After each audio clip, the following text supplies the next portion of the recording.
So let's get started. If you don't mind, put your name in the chat and what your role is so I can get to know you all just a little bit.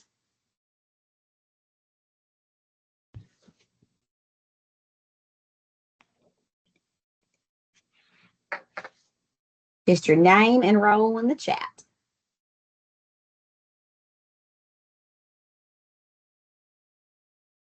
I'm assuming everybody's assistant principals or principals. Hello, Tiffany Claraday. I know her.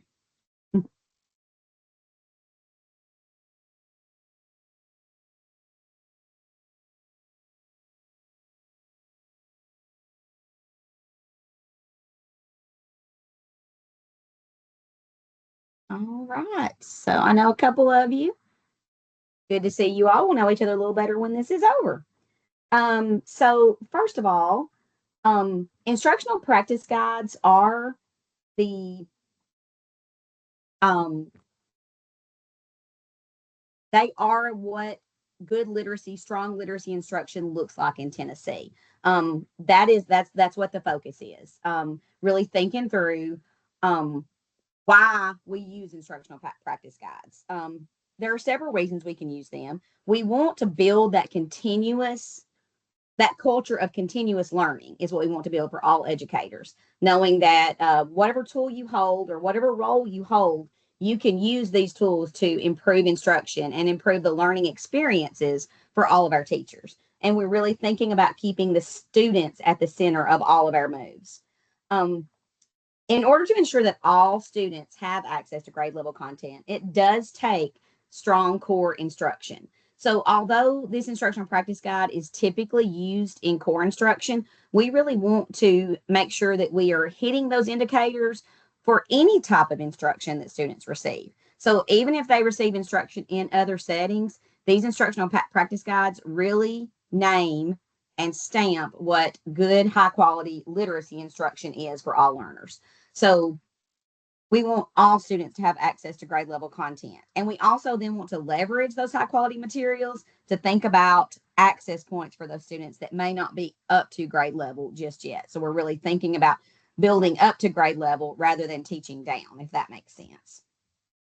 So that is our vision in Tennessee for strong core literacy instruction. The IPG really stamps that and names that.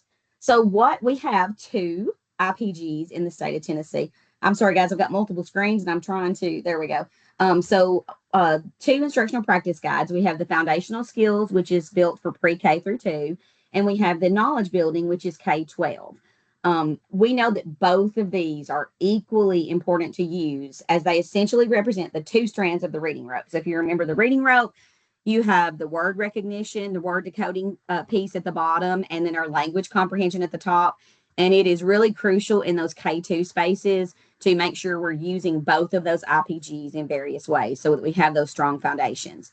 And then for the K-12 knowledge building, we are really thinking through how to make sure that we are focusing on norming as administrative teams, thinking through what that looks like for strong instructional practices in your school, thinking of it as a monitoring tool, not an evaluating tool, but a monitoring tool during learning walks to really give a better understanding of where the strengths are in your school and where there are some areas for growth. The IPGs are a tool for feedback to give to teachers to provide those quality next steps to improve instruction.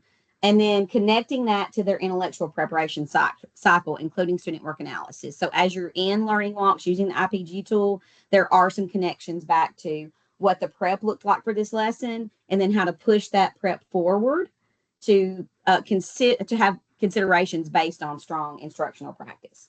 So there are some additional considerations in regards to the IPG. Teacher knowledge and understanding of the IPGs may vary across the state. School and district leader views of the IPG tools may vary across the state. And then specialty teachers, such as special education teachers, ESL teachers, those teachers may not be as familiar with the IPG, the language of the IPG, or the language of strong literacy instruction as general education teachers are. So the IPG is divided into 4 categories. And if you've used this at all, I feel like you're very familiar with this. We have the culture of learning, core action 1, which is grounded in high quality instructional materials, high quality texts, grade level rigorous texts. Core action 2 is really about those teacher actions.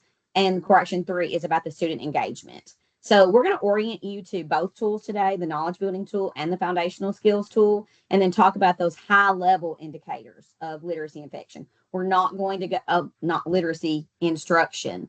We're not going to go through every indicator in detail, just those high level norming on the high level pieces of the instructional practice guides, or IPGs. I will continue to call those IPGs instead of instructional practice guides. So thinking through that, we're going to start with the knowledge building IPG. So let's take a little poll. This is where you get to get active. Tell me how familiar you are with the IPGs. Just A, B, C, D in the chat. A, hardly familiar at all. B, vaguely or a bit familiar. And C, generally pretty familiar. And D, you're well versed and practiced. So if you don't mind to put your responses in the chat.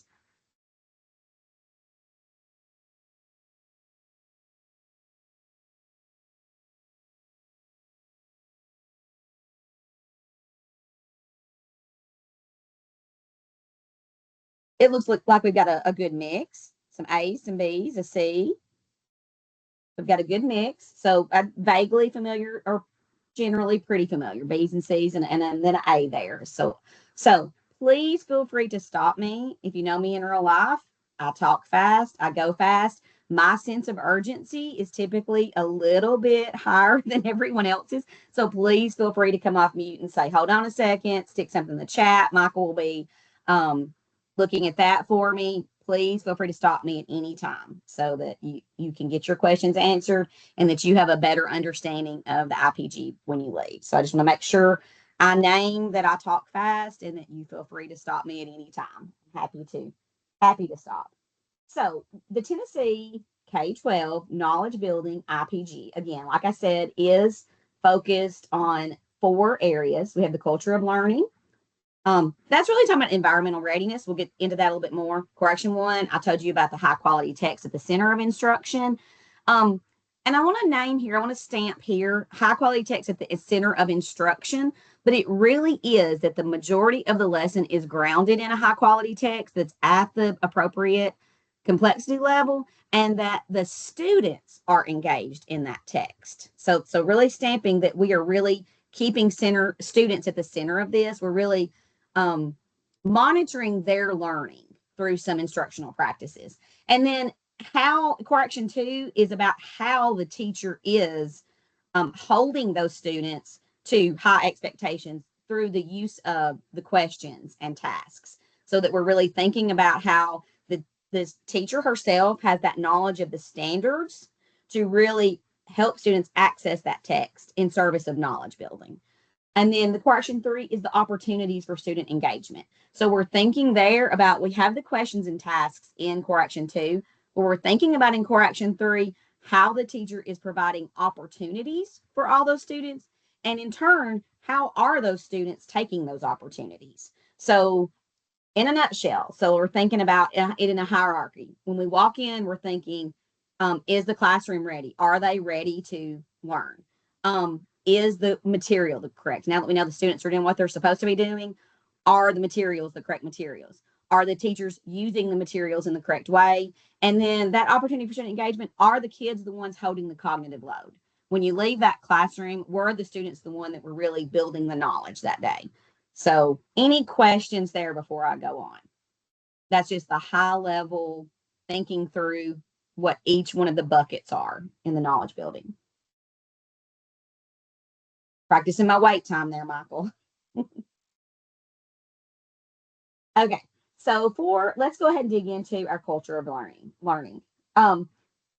So Michael says that you all have the IPG in your materials. I can drop that in the chat if anyone needs me to. I have that pulled up. If you go to Best for All Central and search Intellectual Prep Hub, all of your materials for implementation for ELA and math are there. That has been the greatest trick that Best for All did, that you can type in Intellectual Prep Hub and all your materials are at your fingertip. But I'm happy to stick an IPG in the chat if I need to. If these screens are too small, I don't know what kind of screen you're looking at. Sometimes I need, so I will drop that right now.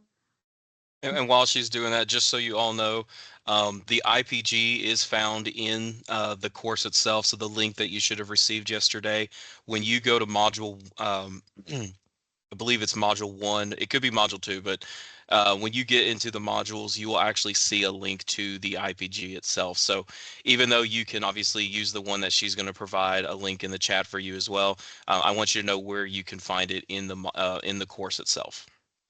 So I will just show you this just real quickly while I'm sharing this screen. I didn't realize that was going to pop up in this screen when I pulled it. That's okay.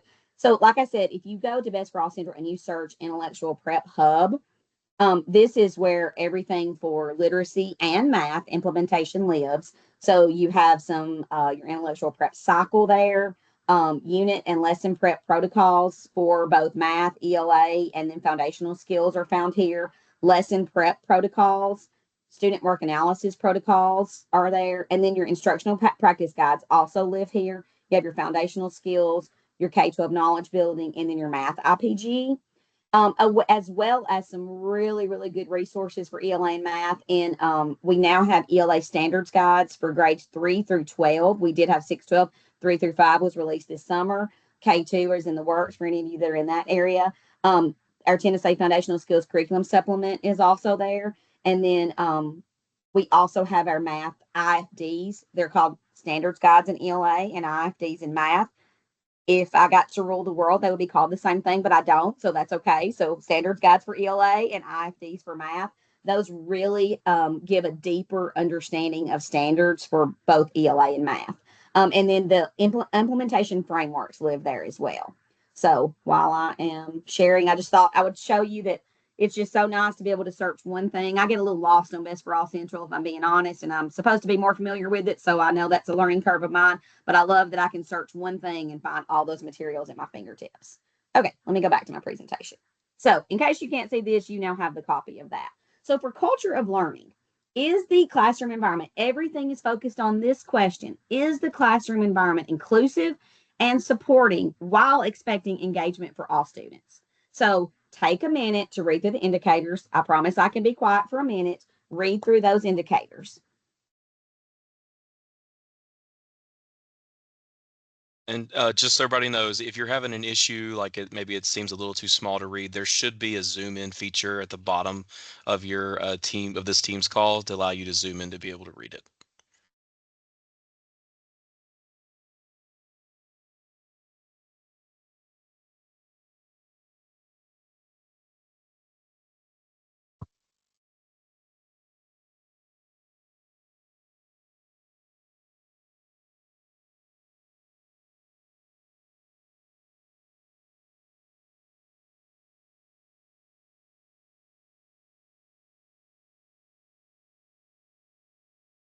I know we're all off camera, but if anytime anybody wants to come off camera and call out something, if you get tired of hearing my voice, I promise you're welcome to do that.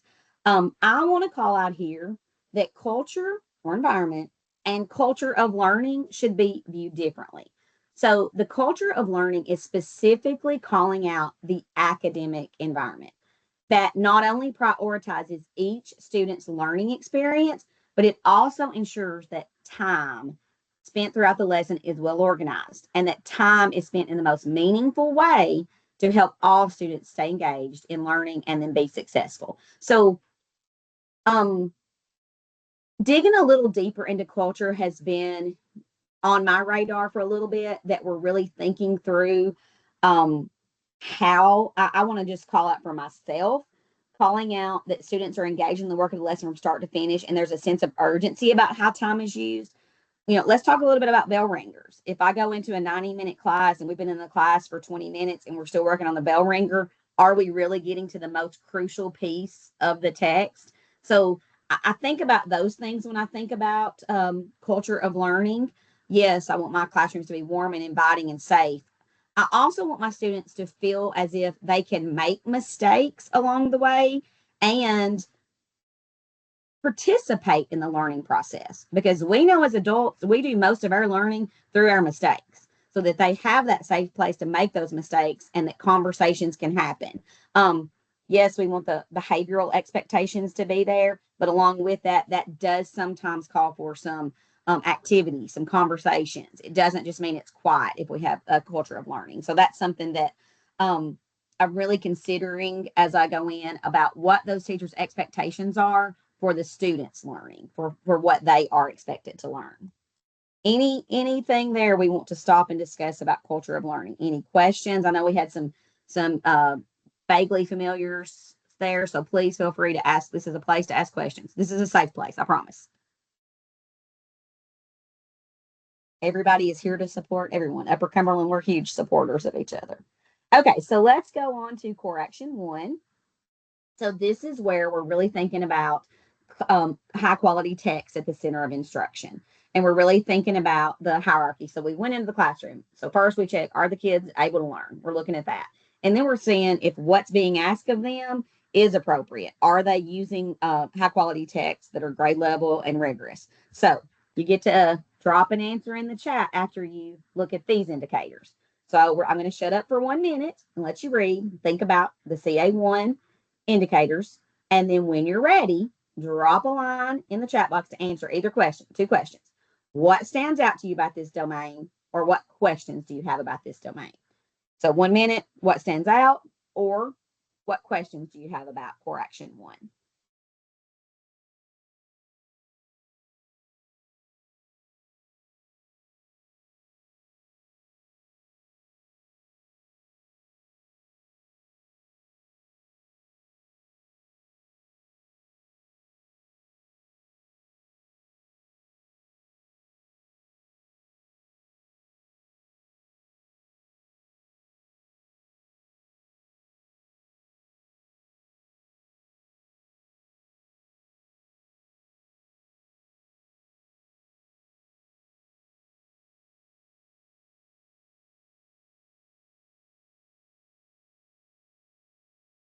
I can see a couple of you typing, so go ahead and drop either a standout or a question.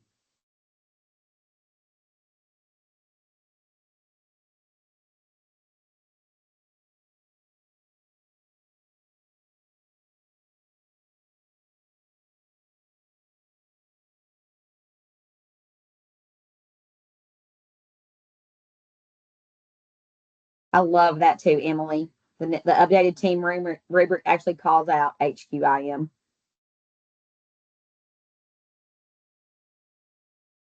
Oh, Miss Cole, you are stealing my thunder. That's exactly what I was going to say. That when we really are thinking about the majority of the lesson is spent reading, writing, or speaking about the text. And that is the student. If the teacher is doing the one reading, writing, and speaking about the text, they're holding the cognitive load. Love that you called out student centered.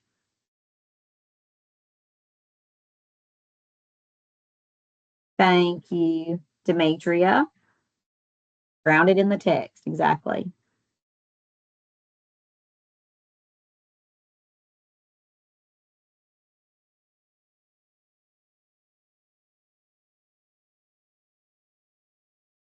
Anyone else have anything to add?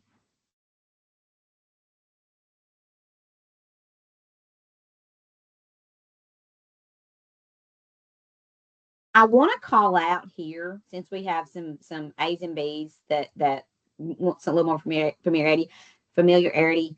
Um, it can feel overwhelming to go on IPG walks when you first start, and you've got a huge document, and you're looking, you're going, okay, I need to check this off. I need to check this off. A common misstep is that having materials out means it's a yes. Okay, feedback is not on core action one. They've got the materials out. I see the stories out. I can mark that. I'm going to go ahead and look and listen for the other things. And as you know, if you've been on any IPG walks, you are looking and listening and gathering a lot of information as you go in. However, there is exactly what Ms. Cole said, that it is student centered, that there should be consideration about how the students are engaging with the text and how the text is being used. So really have that consideration in mind. I was on walks. It was during the year last year, and a group of principals were norming, calibrating themselves, and they just kind of skimmed over core action one. Yes, they were using the materials, and a district leader stopped and said, who was using the materials? And they all just kind of paused. And they said the students were using them. She said, okay, then we can go past that. But if it was the teacher reading aloud or the teacher being the one that was mainly engaging with the text, then that might want my feedback to be that I need the students using those texts. So I think a common misstep when we first start is that we might say, oh, yep, they have that, whatever adopted material is out, so they must be using it. And that's not always the case. All right, core action 2. So for core action 2, we want to zero in on the intentionality of questions and tasks. So take 1 minute and think about the crucial components in core action 2. I'll be quiet for 1 minute, let you think about what you feel are the crucial components of core action 2.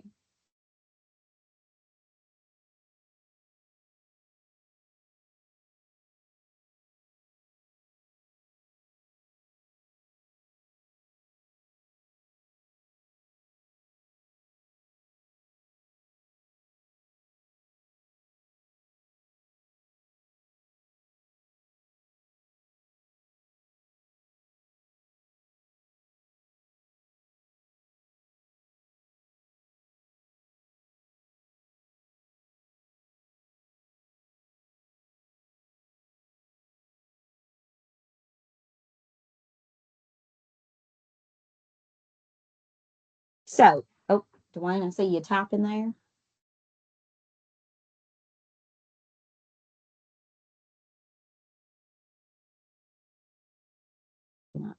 Feel free to drop anything you would like to about this. What do you feel are the most crucial components of core action 2?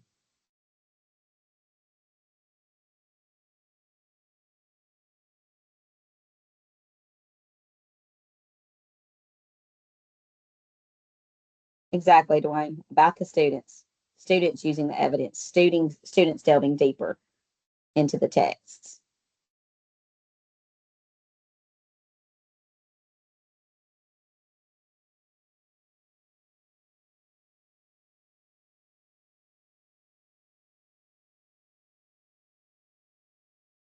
Increases comprehension.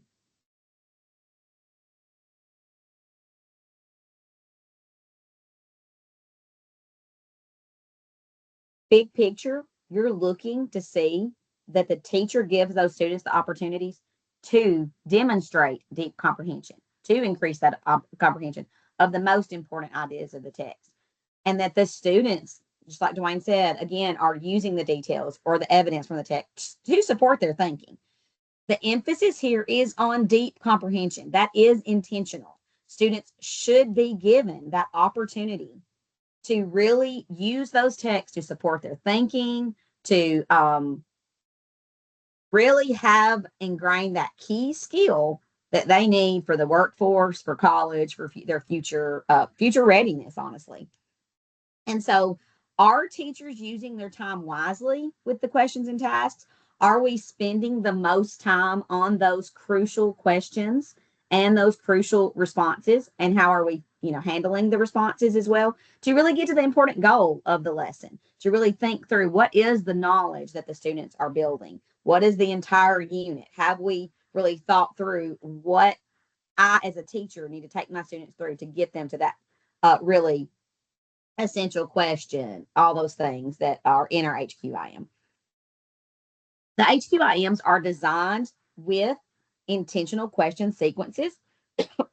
When deviation occurs, consider why that has occurred. And if they have lowered the rigor by changing the questions, that really comes back to your feedback on the prep. What decisions were made to cause you to lower the rigor, and how can we increase the rigor when we're preparing for the next lesson or the next unit?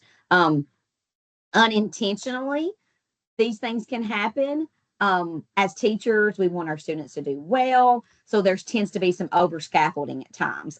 We don't always get to the most crucial piece that increases comprehension, that makes it all about the students delving deeper into the text. So those are some things to consider when you're looking at core action 2. Okay, let's dig right into core action 3. So these are those opportunities for student engagement. So culture strong. Core action 1 shows that texts are at the center of instruction. Students are being given questions that reflect grade level expectations. Let's start thinking about core action 3 in the hierarchy. Let's think about how those opportunities are presented and then how the students are taking those opportunities. So we've identified that the quality of the text, the quality of the question and tasks that students are engaged in are really where they need to be. Let's think about who is doing the thinking in the classroom. We want to see that students are owning and driving their own learning, and therefore we're looking at those indicators to show that students are the ones responsible for most of the cognitive lift in the classroom. Who's doing the heavy cognitive lift? If they're doing most of the thinking, if the students are doing most of the talking, most of the writing, most of the discussing, most of the questioning, etc., they are the ones holding the cognitive load. Take 1 minute to read core action 3.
Some questions to consider here.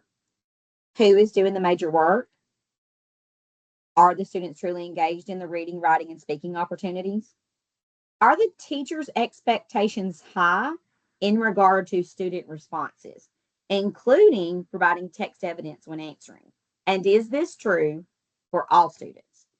Um, how a teacher accepts a response is very telling about their expectations. I was in a kindergarten classroom 2 weeks ago. I just have to share this. I was in a kindergarten classroom 2 weeks ago, and the kindergarten students were restating the question as they did their answer, and their answers had to be in a complete sentence. And they were holding each other accountable. So if the teacher asked the question, those kindergarten students were restating her question to answer it. I was so impressed. I was like, wow. As a former first grade teacher, I failed at those high expectations at times. I'm just going to say, when you know better, you do better. But it was very, very eye-opening for me about how that teacher was holding those students to high expectations. Thinking about this, I do want to point out, since we have some that are not as familiar, I love the rating scale on the student opportunity. So many times when we are thinking this, we're saying, well, the teacher is providing those opportunities. But to really get that yes in the scale, the teacher provides many opportunities and most students take them. So sometimes the feedback could be, you're asking the questions. How can you and your classroom support the students to answer that? What is needed to really help those students be vulnerable and make this a safe place that they can talk through the process, that they can converse with each other, they can converse with the teacher, and that they can really delve deeper into that text. And I just really love the rating scale there. That really helps me think about looking at the students' learning, because that scale has the teacher moves and then it has most, some, few students over here. So really thinking about inclusion for all students to learn. So we've looked through the big buckets of the knowledge building IPG. Let's think about a couple of things. We're going to get a screen that is about supporting all students in core action 2 and 3. Sorry, guys, I was on the wrong screen. Oh, Yep, and real quick, I'm just going to add something to core action 3. In the session we had yesterday, There was an administrator that I felt like summarized it very well when they were looking at everything. It just like, what they thought about it, and that was it's it's students taking ownership of their own learning, but under the direction of the educator in the classroom. And so they're literally, the teacher's really just there as their guide and kind of nurturing and fostering the students owning the learning that's taking place. And so, that's a great way, from what what we had in the session yesterday. I just thought that that was a great way to really be thinking about Core Action 3 as you're doing the learning walkthroughs. Thank you so much, Michael, for sharing. I appreciate that. And I love that. I love that lens of the teacher is the guide, guiding the students to own their own learning. I love that. And yes, Ms. Cobble Bloom's heavily embedded within Core Action 3. Absolutely. Absolutely. With Core Actions 2 and 3, and you're supporting and your support of all students learning grade level material, here are some look fors. So I want you to take a few minutes. I want you to read. I'm going to give you about 2 minutes. Here are some ideas for look fors you might want to see when you're observing, conducting learning walks, going through, not really observing, conducting learning walks. Think about students with disabilities, English language learners, economically disadvantaged, and in all students who may be in need of support to grade level. Our goal is to use our grade level materials and through questioning and tasks, encourage students to take ownership of their learning. Just like Michael just said, that is really what Core Action 3 is all about, taking ownership. So how can we do that? And what are some look fors for those students that might be struggling that we want to get them to? They may need some temporary supports to get them to grade level text and tasks. And then I want to go ahead and let you take 2 minutes and review this. And then in the chat, just tell me which one you have seen. Two things. One you have seen done well, or one that you would like to see more of in your own school. Just go ahead and take 1 minute and then give me something from that list that either you have seen yourself or you would like to see yourself. And if you're even braver, come off of mute and share with us as a group.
Dwayne is typing. Thank you, Dwayne. I'll come off mic, Tanya. Thank you, Demetria. I would say bullet that says it's the fifth bullet, establishing cooperative learning opportunities so that all students have opportunities to contribute to and learn from their peers. Definitely have a teacher in the building that this is her room and it started at 2 weeks of school. She's very engaging with her students, but she also sets them up with prompting and questions. And her students are very well versed in talking to each other in different groups, and it doesn't matter what the subgroups are. Her kids are learning. She holds them accountable. She's continually circulating and assessing and advancing their conversations.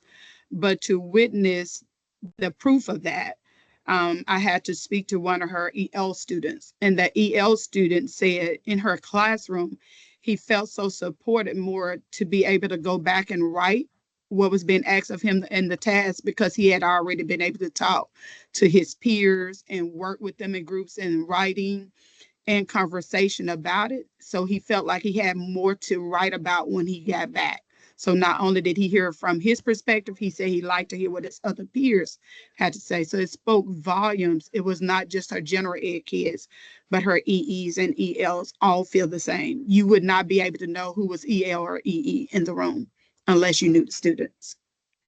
Wonderful, Demetria. Thank you so much. I love that you said she was going around assessing and advancing the conversations. She was really acting as that guide for them to have their own ownership. And how powerful for that student to vocalize that for you. Wonderful. Go ahead, Ms. Cole. All right. Good morning, everyone. I like the last bullet. All of them are important. However, the last one says implementing explicit instruction to model and demonstrate how to engage and respond to the content. Unfortunately, a lot of our students, because of the pandemic and various reasons, are behind and not on grade level. So therefore, they may not know how to read a text. So I like the teacher modeling, showing a student exactly what's expected, exactly how to interpret the text, when to stop, when to pause, and when to look back for evidence of what they're doing. So I like the modeling piece, and I think we may be missing the bullet in society if we're not having teachers model the expectations and how to do something. Thank you. I appreciate that so much. And modeling that thinking is something. It sounds like when Miss Demetri was talking, that teacher had really set those students up for those expectations. So I would be curious to know how she did set them up for talking. Did she do some of that modeling her thinking out loud to set them up for that? I would just be curious about that. Yes. Yeah, and she is nodding that yes, that happened. So you all hit the nail on the head. I think that gives access to all of our students. And let's see, teacher modeling. Yes, I like when we see our teachers chunk up the material and get all students to respond. I love that. Be able to give written responses to the material. Yes. Yeah, giving those opportunities for all of our students. Thank you, Mr. Wilson. Anyone else want to share?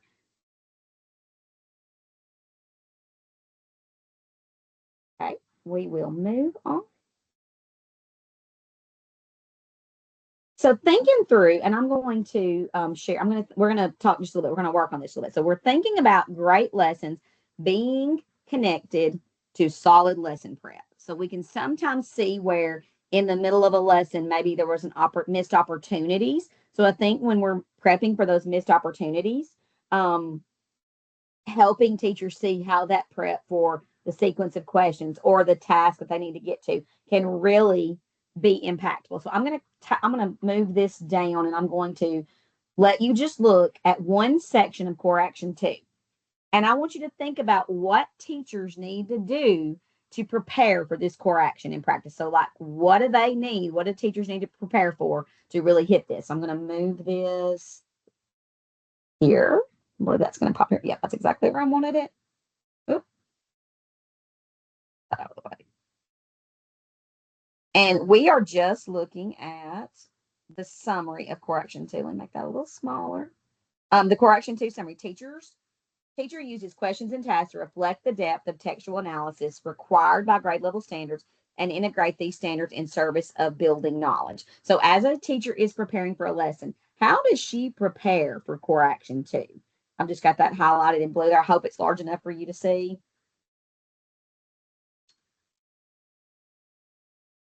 And then either share in the chat or feel free to come off mute and think about how the teacher is preparing for that. We're going to link that in just a second. Connect the two.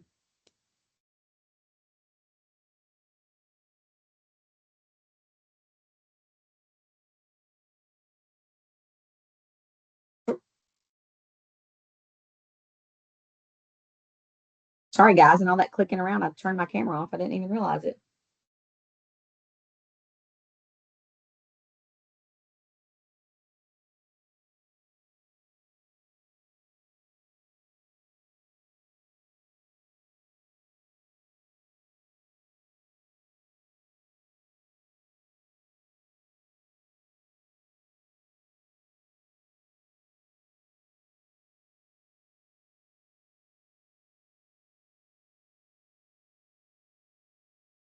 What does the pre-work look like for teachers to get strong results in core action 2? Based on what we had talked about in the session yesterday, some of the administrators really detailed that it really promotes backwards planning more so than anything else, knowing the target, right? Like, and then working your way backwards from there. And so being very intentional with the text is really what in the session we had yesterday, a lot of the administrators really focused on when they were looking at Core Action 2 specifically. He agrees with you. I do too as well. I agree. And I also think that the teacher should, of course, pre-read the passage or text just as if she was whatever grade level she's in, then go through there and find unfamiliar words that she or phrases that she think her students may be unfamiliar with, as well as the vocabulary. Then once she builds upon those in building her lesson plans, make sure that they have multiple opportunities to engage with the text. Absolutely. Love it. And Dwayne said in the chat, they should know what they want the answers to be and how to get there with their students. Thinking through that. So that's exactly what this is. It just ties right back to exactly what Michael said. Unit prep. Let me move this up here. Read and annotate the text, just like Ms. Cole said. What will students learn during the unit?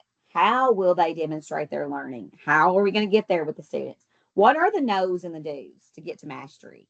And then how will this daily learning experience really get to that student understanding and the skill that they need to get to? Thinking about this, strong teaching requires strong preparation. I didn't say more preparation, strong preparation. So thinking through the materials that you have, how are you preparing for the students that you have in your classroom? So how are you preparing that? I have no doubt that our teachers all have, they know their content. But just like Dwayne said, how are they going to get their students ready for what they want them to be able to know? How are they going to really get the students there? So let's go through the process of walks just a little bit. And I would love, love, love for you all to talk a little bit about what this looks like in your classroom or in your school building before walks, planning for walks. These are just some things to think about how we might use the knowledge IPG on walks. So just as teachers need to prepare for a lesson, just as I needed to prepare for this session, we also have to be prepared before we head into look. So before walks, knowing what the materials are, using your resources. Is there a pacing guide, a scope and sequence that you can use to familiarize yourself with where the teacher should be in the classroom? Have you sat in on any of the prep sessions or your PLCs to know maybe conversations that came up? Like, what are those things that we need to know before we as leaders go in the classroom? So thinking through identifying the big understanding that we ourselves know what the big understanding is. And then also how it fits into the unit.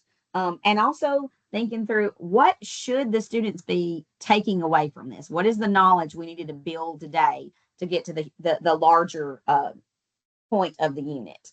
So when we're thinking about these, thinking about the core actions, the culture, the core action 1, core action 2, core action 3, take a moment, read through those italicized questions above, and just think about how you prepare to go in for IPG walks. And if you have anything that you want to share, I would love for you all to share. I would love for this to be a collaborative time for you all to think about how you plan as your admin team before you go in for walks.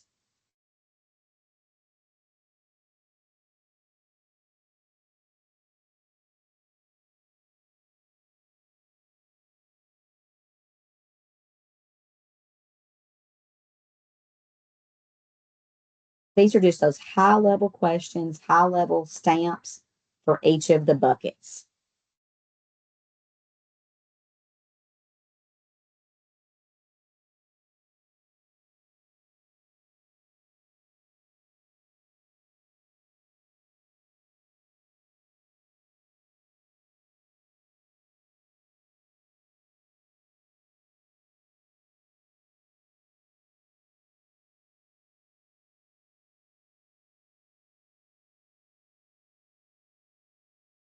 What are ways you prepare as admin teams to go into these classrooms? And I realize, Michael, that our time is getting short. I kind of lost track of my clock a minute ago, but Miss Cole is typing for us. Anybody else want to share how you prepare before walks? While she's typing, I'm going to go on to the during walks.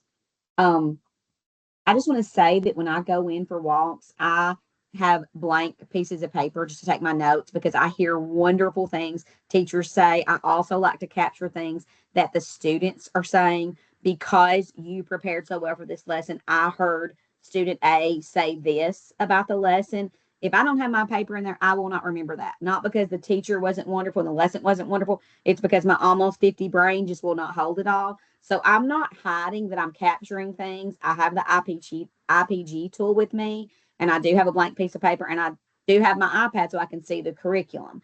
I'm not a gotcha person. I'm a support person. So I really want to hone in on what were we supposed to be teaching and how can I support the student experience through improving instructional moves. So what can I do to support? So my lens is always student focused and through by way of supporting that teacher. So I'm not hiding anything I'm doing during lessons. I just have to have my tools. I expect them to have their tools. We also bring our pacing guide so we can see where they are in their pacing. Great, Emily. Ms. Cole is typing as well. Anybody else want to come off of mute or let us know what you do before or during walks? The before, during, and after is all equally important. After walks is of course the debrief. And then when you're thinking about the debrief, where are you focusing your feedback? You've captured your data. You're going to capture your trends. You're going to think about your trends across your school.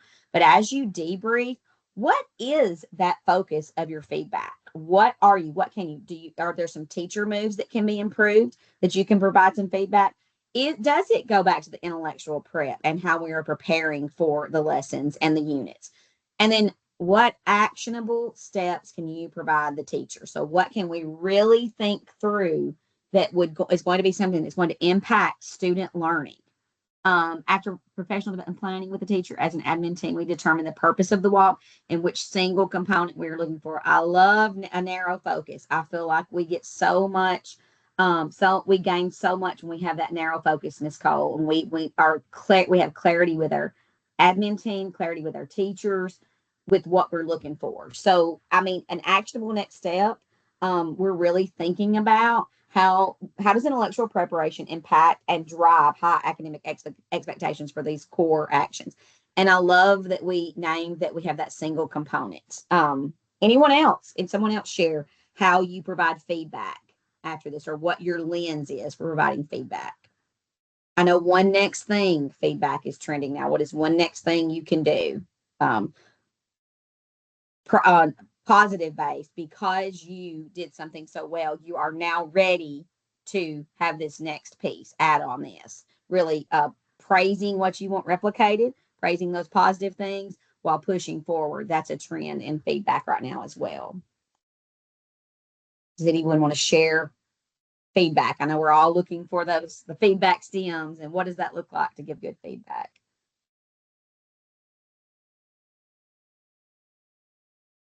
And so then I'm going to just briefly go through how can IPGs be used in different roles. I think there is a role for the district leader, the school leader, and the teacher, a push and a praise. Okay, thank you.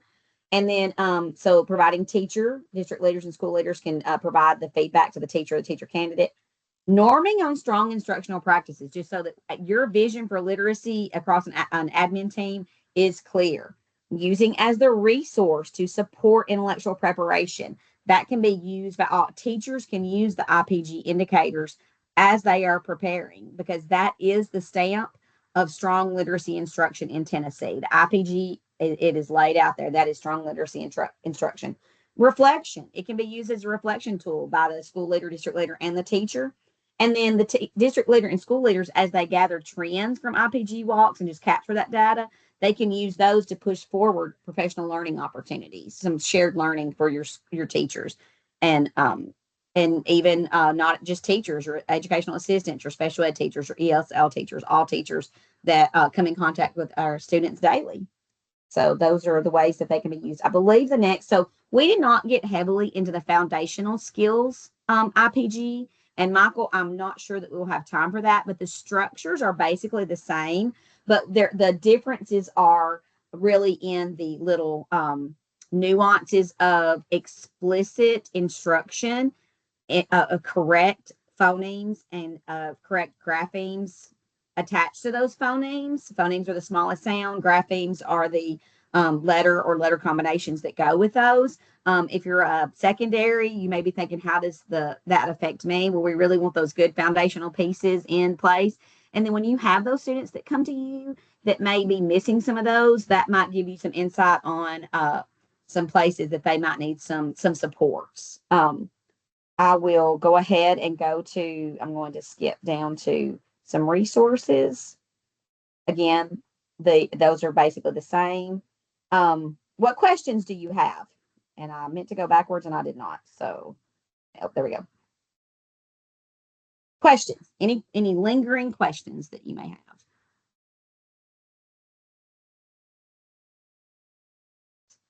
These are some implementation supports. I already showed you the best for all Central Literacy Implementation Network. There are some, there's a place there for some questions, some recorded sessions. Acceleration for All Network. We have the Early Literacy Network 2.0. All of that learning is available to anyone. You did not have to join the cohort, any cohorts. The learning is available. The Intellectual Preparation Hub has so many tools and resources you can use.